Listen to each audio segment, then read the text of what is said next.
A cruise vacation promises luxury, escape, and adventure. But for some, it's the start of an unspeakable mystery, one that never returns to shore.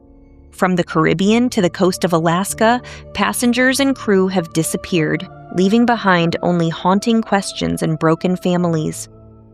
Today, we're looking at 5 chilling cases of people who vanished at sea, each disappearance more unsettling than the last. Welcome back to Missing Persons Archives, where we bring light to the world's most mysterious, unsolved disappearances.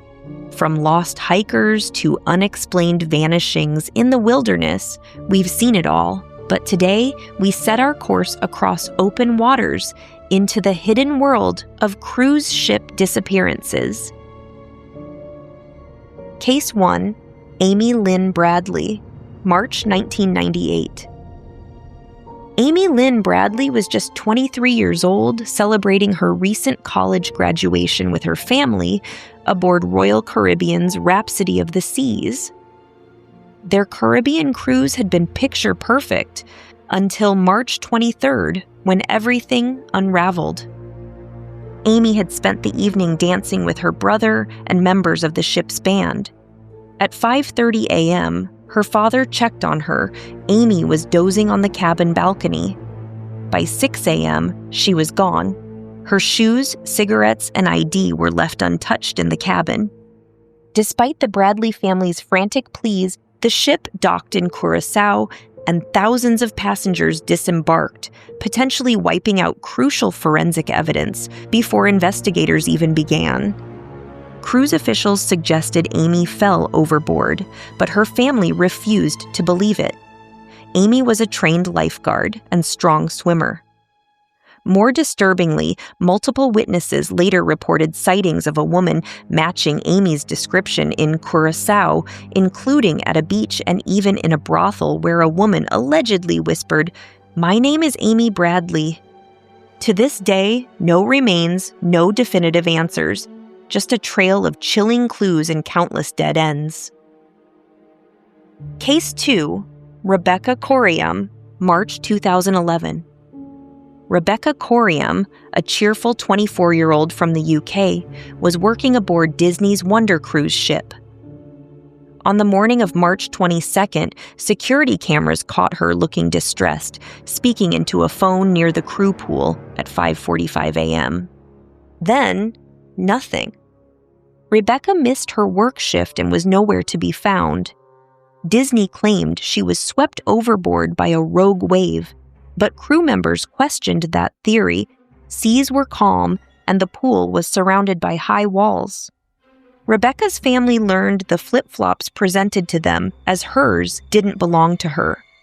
Crew whispered about tensions on board, rumors of foul play and cover-ups.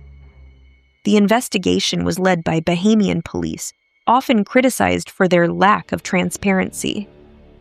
Disney has long been accused of prioritizing their family-friendly image over the pursuit of truth. To this day, Rebecca's disappearance remains one of the most troubling unsolved cases in maritime history. Our next case takes us back to 2005.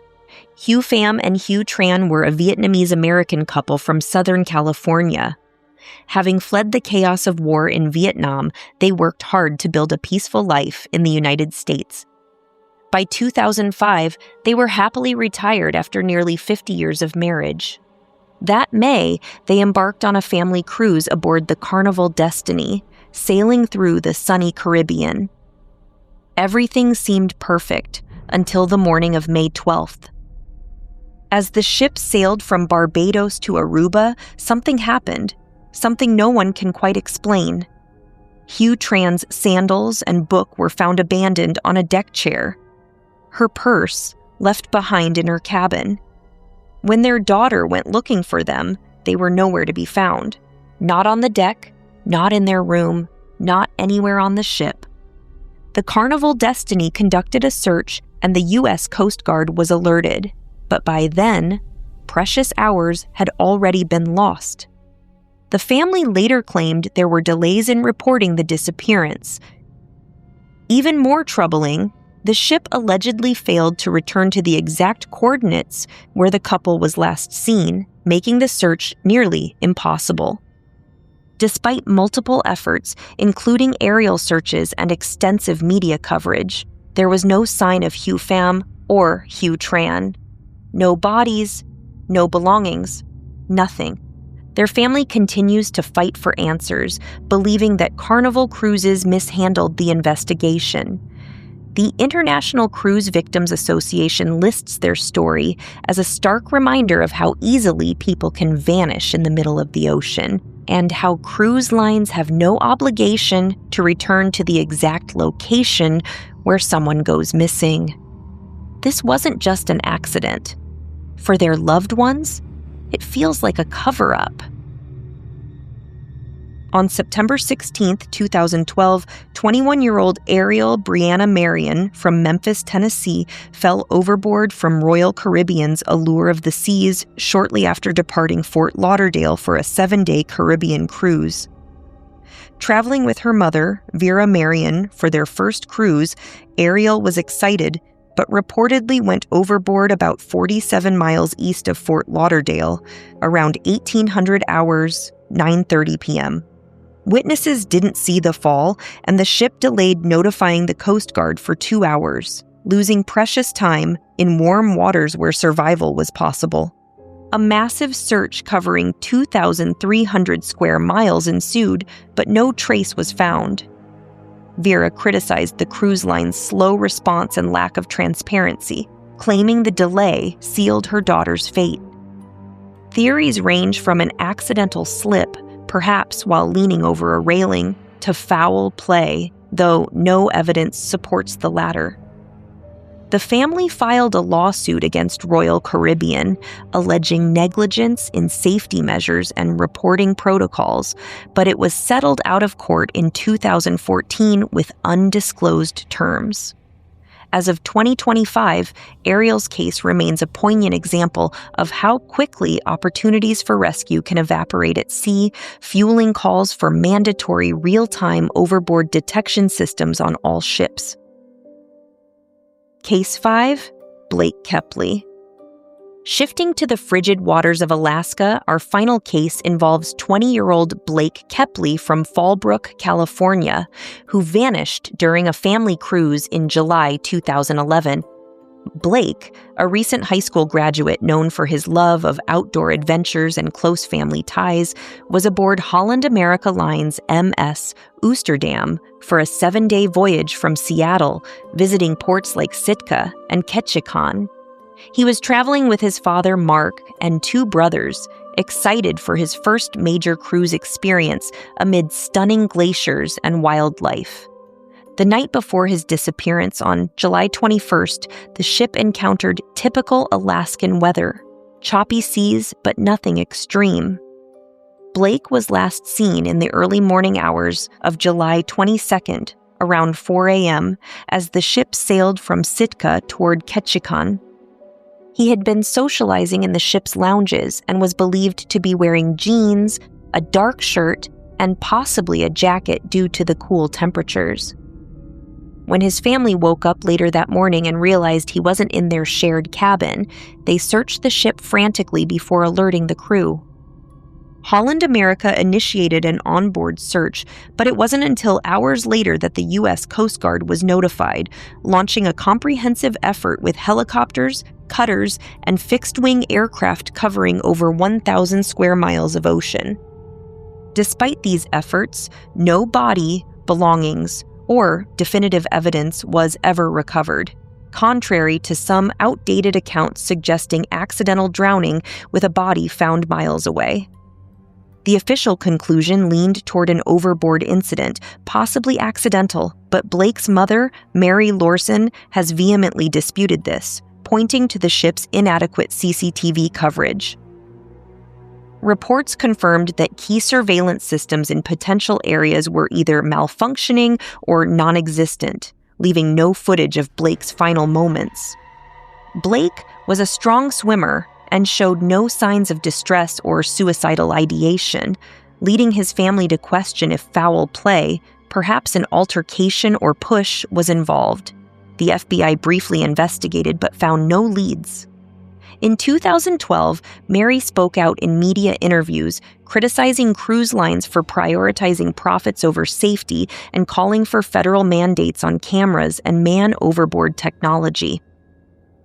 As recently as May 2025, a YouTube documentary titled The 2011 Unsolved Disappearance of Blake Keley Vanished at Sea revisited the case, interviewing experts who speculate on ocean currents carrying evidence away and the psychological toll on families left without closure. Blake's case remains open, a haunting, unsolved mystery that underscores the perils of remote sea travel. Why so many unanswered questions? These cases aren't isolated incidents. They're part of a disturbing pattern. Since 2000, approximately 400 people, both passengers and crew, have gone missing from cruise ships worldwide, with most never found and many presumed lost overboard. Why does this keep happening, and why do so many questions linger? Cruise ships are essentially floating cities, often carrying thousands of people, yet security protocols can be surprisingly lax. Many vessels lack comprehensive CCTV coverage, with blind spots on decks, balconies, and crew areas, issues highlighted in congressional hearings on cruise safety.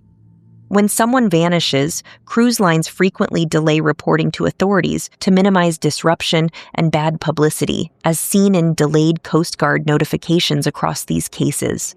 Investigations are typically handed off to the ship's flag country, often places like the Bahamas or Panama with limited resources and oversight, leading to superficial probes that prioritize quick closure over thorough forensics.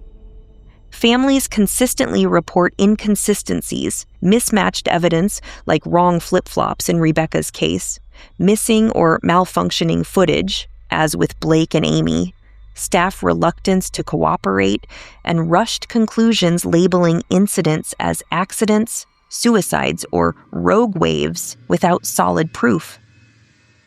Advocacy groups like the International Cruise Victims Association argue that cruise lines' self-policing creates conflicts of interest, and while the Cruise Vessel Security and Safety Act of 2010 mandated better reporting and rails, enforcement remains spotty.